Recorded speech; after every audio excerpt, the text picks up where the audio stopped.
রবি, বাবা আমাকে একটু হেল্প করো তো। আসসালামু আলাইকুম। কেমন আছেন আপনারা সবাই? সকলকে নতুন একটি ব্লগ দেখার জন্য অনেক শুভকামনা জানাচ্ছি। সেই সাথে আজকে যেহেতু 18 তারিখ, আগামীকাল এবছরের পবিত্র মাহে রমজানের প্রথম রোজা, তো সবাইকে আগাম মাহে রমজানের অনেক শুভেচ্ছা আর শুভকামনা জানাচ্ছি। আজকের ব্লগটা শুরু করেছি আমি সন্ধ্যার পর থেকে। তো মধু নিয়ে আসা হয়েছে, মধু শেষ হয়ে গিয়েছিল। কালো জিরার মধু আর সরিষা ফুলের মধু। সরিষা ফুলের সিজন কিন্তু শেষ হয়ে যাচ্ছে। কালো জিরার মধু সারা বছরই পাওয়া যায়। সরিষা ফুলের মধু সিজন টাইমটাতে অ্যাভেলেবেল থাকে, অন্যান্য সময়ও থাকে, কিন্তু ওই যে জমে যায়। গতকালকে একজন আপু আমাকে হোয়াটসঅ্যাপে মেসেজ করেছে, আর আপুর যেটা মেসেজ ছিল, আপু বলছে যে আপু তোমার কাছে মধু নিয়েছি, মধু জমে গিয়েছে। আমার কাছে মধু নিয়েছে এজন্য যে জমে গিয়েছে এটা কিন্তু না। আমি তো শুরুতেই বলেছি সরিষা ফুলের মধু জমে যায়। কিছু না, বাস গরম পানির মধ্যে কিছুক্ষণ বসিয়ে রাখলে ধীরে ধীরে ওটা কিন্তু গলে যায়। যারা প্রথম সরিষা ফুলের মধু খাচ্ছেন, আমার মনে হয় তাদের এ বিষয়ে কোনো ধারণা নাই, যার কারণে আপু বলেছে। তারপরও আমি কিন্তু ভিডিওতে বলে দিই যে সরিষা ফুলের মধু জমে যায়। কালো জিরা মধুতে আমি সিল লাগিয়ে দিচ্ছি। কালো জিরা মধুর ক্ষেত্রে একটা সুবিধা কি, এটা যত দিন আপনি রাখবেন এর টেস্ট তত বেশি হয়। এই মধুটা আবার জমে যায় না, কিন্তু টেস্টের দিক দিয়ে সময়ের সাথে সাথে আরও বেশি টেস্টি হয়। এদিকে ঘি নিয়ে আসা হয়েছে, ঘি জারের মধ্যে রিফিল করে নিয়েছি। এটা তো সিল লাগাতে লাগবে।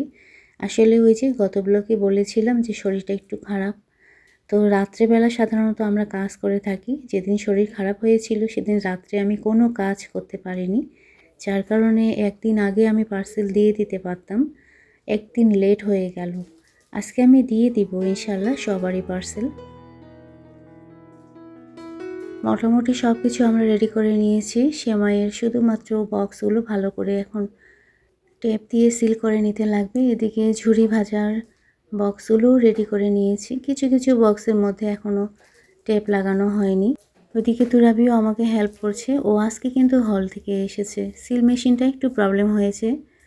তো আমার বিজনেসে কিন্তু কাঠারি চিড়া আছে, আর সামনে যেহেতু রমজান মাস, রোজার সময় দই দিয়ে চিড়া খেতে, দুধ চিড়া খেতে কিন্তু বেশ ভালো লাগে। তো আপনারা ইফতারিতে কাঠারি চিড়া নিতে পারেন। সুগন্ধি চিড়া যেটা খেতে কিন্তু বেশ টেস্টি। টেস্টের পাশাপাশি হেলদি খাবার। সারাদিন না খেয়ে থাকার পর ইফতারিতে অন্যান্য খাবারের পাশাপাশি দুধ চিড়া, দই চিড়া রাখতে পারেন। আর এর জন্য যেটা করতে হবে, আমার কাছ থেকে চিড়া নিতে লাগবে। তো আমার বিজনেসের প্রত্যেকটা আইটেম নেওয়ার জন্য আপনাদেরকে হোয়াটসঅ্যাপে নক করতে লাগবে। আমি পুরো লিস্ট দিয়ে দেব। কিছু কিছু আইটেম আমার এখন লিস্টে অ্যাভেলেবেল না, যেমন গুড়ের কিন্তু কোনো আইটেমই আমি এখন রাখিনি। ছলা গুড়, পাটালি গুড়, তারপর চকলেট গুড়, কোনো কিছু কিন্তু এখন অ্যাভেলেবেল না। তারপর তিলের খাজা, এই 4টা জিনিস আপাতত আমার বিজনেসে নাই। যদি আল্লাহ আমাকে বেঁচে রাখে, ইনশাল্লাহ আবারও সামনের শীতে আমি এই 4টা জিনিস রাখবো। তিলের খাজার ব্যাপারে আমি তো বলেছি যে গরমে কিন্তু গুড় গলে যায়, তারপরও আপুরা অর্ডার দিচ্ছেন। আমি কিন্তু দিতে পারবো না, রমজান মাসে কিন্তু তিলের খাজা হয় না। তারপরে রমজানের পরে বর্ষাকাল, বর্ষাকালেও হয় না। তো ইনশাল্লাহ যারা যারা আমার কাছ থেকে তিলের খাজা নিতে চেয়েছেন আর আমি দিতে পারিনি, সামনের শীতে অবশ্যই আমি আপনাদেরকে দেব। আবারও আমি বিজনেসের কাজে লেগে গিয়েছি। আসলে একটা সময় তো রান্নাবান্না আর ঘর গুছানো কাজে নিজেকে ব্যস্ত রাখতাম। যখন থেকে বিজনেস শুরু করেছি আর আমার রেস্ট নেওয়ার সময় নাই। মুগ ডালের পাঁপড় আমি সিল করে নিলাম। তারপর কাউন রাখা হয়েছে আমার বিজনেসের খাবারের আইটেমের মধ্যে। একদম সোনামুখী মুগ ডাল যে ফ্রেশ, সেটা রাখা হয়েছে। তো তুর্যকে আমি বললাম যে বাবা তুমি একটু সিল করে দাও, কারণ সিল করার ব্যাপারটা ওর দায়িত্বে। আমাদের এই ডাইনিংয়ের লাইটটার কী যে প্রবলেম হয়েছে, নিজে নিজেই বন্ধ হয়ে যায়। তো ও আবার ওটা ঠিক করে দিচ্ছে, যেহেতু আমি ভিডিও করছি, তা না হলে অন্ধকার আসবে। তো তুর্য এখন বাকি জিনিসগুলো সিল করে দেবে। আর এরই মাঝে আমি দুপুরে রান্নাবান্না সেরে নেব। আর 2 দিন দুপুরে রান্নাবান্না করতে লাগবে, তারপর তো দুপুরের খাওয়া দাওয়ার ঝামেলাটা থাকবেই না। আমার কিন্তু রমজান মাস খুব ভালো লাগে। জানি না আপনাদের কীরকম লাগে, কমেন্ট করে জানাবেন। মনের ভিতরে একটা ভালো লাগা কাজ করে শবে বরাতের পর থেকে। আলহামদুলিল্লাহ আমাদের বাসায় সবাই রোজা করে। আর এবার বাবা তো নাই, বাবা তো গত 2-3 বছর ধরে সেভাবে রোজা রাখতে পারেন না। বাবার শরীর যেহেতু খারাপ হয়ে যায়, তো বাবার সঙ্গে আজকে সকালবেলা কথা বললাম। আমি কিন্তু ভয়েস দিচ্ছি 18 তারিখ সকালবেলা। তো বাবা বলতেছে যে আমি দিনাজপুরের জন্য রওনা দিচ্ছি। যখনই বাবার সঙ্গে কথা বলি বাবা এই কথাটাই বলে। এদিকে ঘিগুলো এখন সিল করে নেওয়া হচ্ছে। আমাদের বিজনেসের প্রত্যেকটা আইটেম কিন্তু একদম প্রিমিয়াম কোয়ালিটি। আপনারা একবার হলেও আমার কাছ থেকে নিয়ে দেখবেন। আর হ্যাঁ, আমাদের ঘি কিন্তু সরের ঘি। বাজারে যে আপনারা পাবেন বেশিরভাগই কিন্তু বাটার ঘি। আপনারা একবার হলেও সরের ঘি ট্রাই করে দেখবেন, তাহলে বুঝতে পারবেন বাটার ঘি আর সরের ঘিয়ের মধ্যে কোনটা বেশি টেস্টি।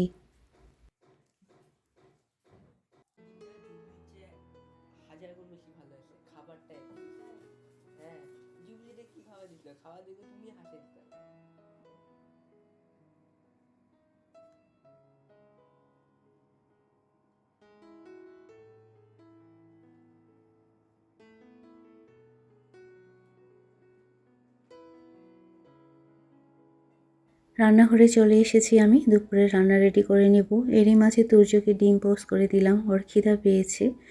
আর হ্যাঁ, আমার বিজনেসে কী কী আইটেম আছে এখন আমি সেটা বলে দিই। দিনাজপুরের 1 নাম্বার চিনি গুঁড়া চাল, যেটা আমি মনে করি অন্য কোনো জায়গায় পাবেন না। অন্য বড় বড় কোম্পানির যারা খাবারের জিনিস সেল করে তাদের কাছেও পাবেন না। তো একবার হলেও আমার চিনি গুঁড়া চাল নিয়ে দেখবেন, তাহলে বুঝতে পারবেন আমি কেন এই কথাটা বলছি। তার সঙ্গে আছে লাচ্চা সেমাই, ঘি ভাজা লাচ্চা সেমাই, ঝুরি ভাজা, দিনাজপুরের একদম ঐতিহ্যবাহী যেটা আসলে মুগ ডালের পাঁপড়। শুধু মুগ ডালের পাঁপড় না, সোনামুখী মুগ ডাল, কাউন, মধু রেখেছি 2 রকমের, সরিষা মধু, তারপর কালো জিরার মধু।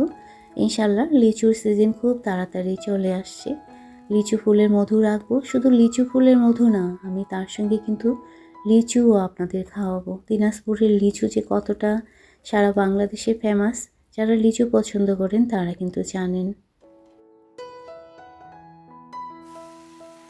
এদিকে রান্না বিষয়ে আমি কোনো কথাই বলছি না, পালং শাক রান্না করে নিচ্ছি একদম শাকের মতো। আমি সব সময় পালং শাক আলু দিয়ে রান্না করি, তো একদিকে কিন্তু আলু দিয়ে আমি তুলে দিয়েছি, আরেকদিকে আমি শুধু শাকের মতো রান্না করে নিচ্ছি। এই তরকারিগুলো আমি তাড়াতাড়ি করে তুলে দিতে পারছি কারণ রূপা আমার হেল্পিং হ্যান্ড, ও সুন্দর করে এগুলো কেটে ধুয়ে রেখে দিয়ে গিয়েছিল। আমার বিজনেসের প্রত্যেকটা আইটেম আপনাদের নেওয়ার জন্য অবশ্যই কিন্তু হোয়াটসঅ্যাপে নক করতে হবে। আর হ্যাঁ, আমার বিজনেসে কিন্তু খুব সুন্দর সুন্দর সুতি চাদর আছে। যেহেতু এখন গরম পড়েছে, তো সুতি চাদরের মধ্যে শুইলে কিন্তু অনেকটা ক্লান্তি দূর হয়ে যাবে, একটা ফ্রেশনেস ফিল হবে, যেটা আমি ফিল করি, বাসে সেটাই শেয়ার করলাম। তো ওই যে ওইদিকে কিন্তু আমি পালং শাক হাতে মেখে বসিয়ে দিয়েছিলাম আলু দিয়ে। যেদিন রান্না করি একটু বেশ পরিমাণে রান্না করি, যেন অন্তত 2 দিন আমাকে না রান্না করতে হয়। বিশেষ করে যখন থেকে বিজনেসের কাজ শুরু করেছি, রান্নাঘরে সময় সেইভাবে দিতে পারি না, কিন্তু যেদিন সময় দিই একটু খুব ভালোভাবে সময় দিয়ে বেশ কয়েক আইটেমের তরকারি রান্না করে নিই।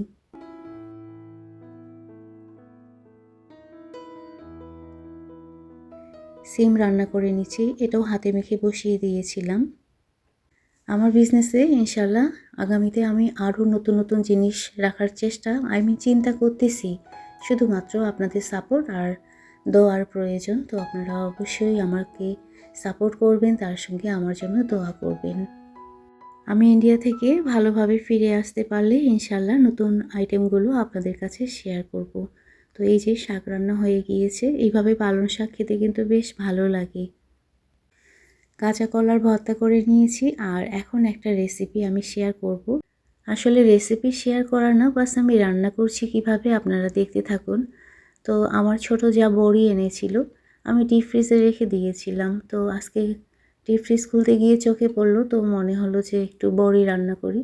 সে আমাকে বড়ি আর শুটকি মাছ দিয়েছিল, তো সেটাই রান্না করে নিচ্ছি। কিভাবে একটু খেয়াল করেন, বড়িগুলো আমি একটু ভালোভাবে ভেজে নিচ্ছি এপিট ওপিট হালকা করে।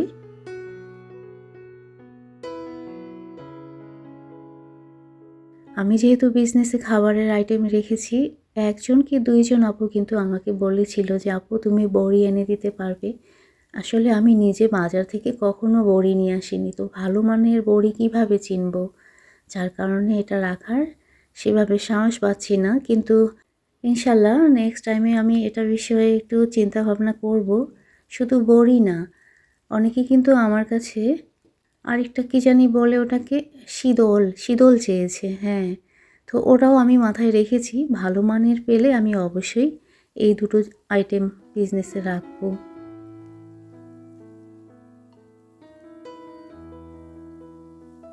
আচ্ছা, এর মাঝে খেয়াল করেছেন আমি কিন্তু বড়িগুলো ভেজে নেওয়ার পরে শুটকি মাছটাও ভেজে নিয়েছি। এখন পেঁয়াজ, রসুন, তারপর কাঁচামরিচ দিয়ে ভালোভাবে ভেজে নিয়ে রান্না করব ঘি দিয়ে, এটা এখন সেটা এড করব। আমার বাসায় তো আলু ছাড়া কোনো তরকারি হয় না, তো আলু আর বেগুন দিয়ে আমি বড়ি শুটকি মাছটা রান্না করে নেব। খেতে কিন্তু অনেক টেস্টি হয়েছিল, যদিও আমি আর আমার বর ছাড়া এই তরকারিটা কেউ খায়নি। কারণ তুরাবি তো শুটকি মাছ খায় না, আর তুর্য খায়, কিন্তু ওকে যদি আমি খাওয়াই দিই তাহলে খায়।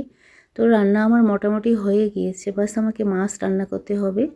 তো আমি বেশি কড়াই সানাই না, কারণ নিজেকে যেহেতু ধুইতে হয়। একটার পর একটা তরকারি আমি ঢেলে নেওয়ার পরে সেম কড়াইয়ের মধ্যে অন্য তরকারি রান্না করে নিই।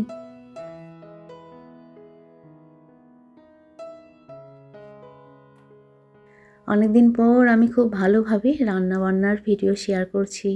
আমার অনেক আপু আন্টিরা রান্নাবান্নার ভিডিও দেখতে পছন্দ করেন।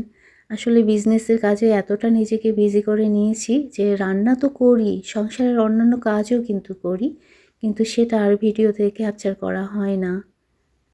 হাতে মেখে আমি তেলাপিয়া মাছ আজকে বসিয়ে দিচ্ছি। মা রান্না করতো সবসময় হাতে মেখে, একটু আঠা আঠা ঝোল যেটা বলতো মাখা মাখা, ঠিক সেইভাবেই রান্না করব। আমি সেইভাবে রান্না করি, কিন্তু মায়ের হাতের মতো টেস্ট পাই না, আর কোনো দিনও পাবও না। গত বছর মাকে ছাড়া প্রথম রোজা ছিল, এবার মাকে ছাড়া দ্বিতীয় বছরের রোজা। বাবার জন্য অনেকটা কষ্টকর হয়ে যাবে, কিন্তু বাবা আসলে শুনেই না, কারো বাসায় আসতেই চায় না। তো আমি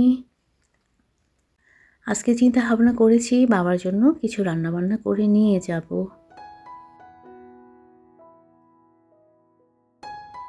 এদিকে ওই যে বড়ি তরকারিটা আমার হয়ে গিয়েছে, একটু মাখা মাখা রাখবো আমি, কারণ বড়ি তো পানি টেনে নেয়। অনেক মজা হয়েছিল, বড়িগুলো ফুলে একদম দ্বিগুণ হয়ে গিয়েছিল, মানে টপটপা হয়ে গিয়েছিল। খেয়াল করেন, অনেকটা কিন্তু সফট হয়ে গিয়েছে, খেতে কিন্তু বেশ মজা ছিল। তো আমার যাকে আমি বলবো সে কোথা থেকে নিয়েছিল, ও আমাকে বলেছিল এটা কুমড়ো বড়ি।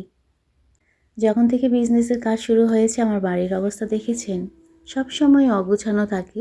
যদিও আমি চেষ্টা করি গুছিয়ে রাখার, কিন্তু একটা টাইমে অগোছানো হয়ে যায়, বিশেষ করে যখন আমরা পার্সেলগুলো রেডি করি। সেদিন বাসাবাড়ির এমন অবস্থা হয়ে যায় যে আমরা যে খাবারটা খাবো টেবিলে সেই জায়গাটাই থাকে না। আমার বর কখনোই ড্রয়িং রুমের খাবার খাওয়া পছন্দই করে না, কিন্তু বাড়ির পরিবেশ এখন এমন হয়ে গিয়েছে যে খাবার প্লেটের মধ্যে নিয়ে ড্রয়িং রুমে গিয়ে বসে খেতে লাগে। আসলে আমি দেখেছি, যখন যেটা আমরা পছন্দ করি না সেই জিনিসটাই আমাদের জীবনে একদম বসে যায়। তো এদিকে আমার হাতে শুধুমাত্র কয়েকটা চাদর আছে, আমি সেটাই দেখিয়ে দিচ্ছি। এই যে এটা একটা, আর এই যে এটা, যে কয়েকটা আছে সেগুলোও কিন্তু অনেক সুন্দর। আপনারা চাইলে এগুলো নিতে পারেন। আর এটার জন্য যেটা করতে হবে, আমার স্ক্রিনের মধ্যে হোয়াটসঅ্যাপ নাম্বার দেওয়া আছে, সেই নাম্বারে নক করতে লাগবে। আচ্ছা, যারা এখনও আমার ভিডিওতে লাইক করেনি প্লিজ ভিডিওতে একটা লাইক করে দিন। আর যদি আপনাদের ফ্রেন্ডস, আপনাদের রিলেটিভ, আপনাদের পরিবার এ ধরনের জিনিস নিতে পছন্দ করেন, তাদেরকে আমার ভিডিওটা শেয়ার করে দেবেন, এতে আমার অনেকটা উপকার হবে। তো তুরাবি এসেছিল, ও হলে যাবে না বলেছিল, কিন্তু হঠাৎ করে ওদের প্রেজেন্টেশন দিয়েছে, তো ও আবার চলে গেল। চলে আসবে একদিন পরেই। আজকের ভিডিওটা কেমন লাগলো কমেন্ট করে জানাবেন। আজকের মতো এই পর্যন্ত। সবাই ভালো থাকবেন, সুস্থ থাকবেন, আর হ্যাঁ, সবাই আমার পরিবারের জন্য দোয়া করবেন। ওকে।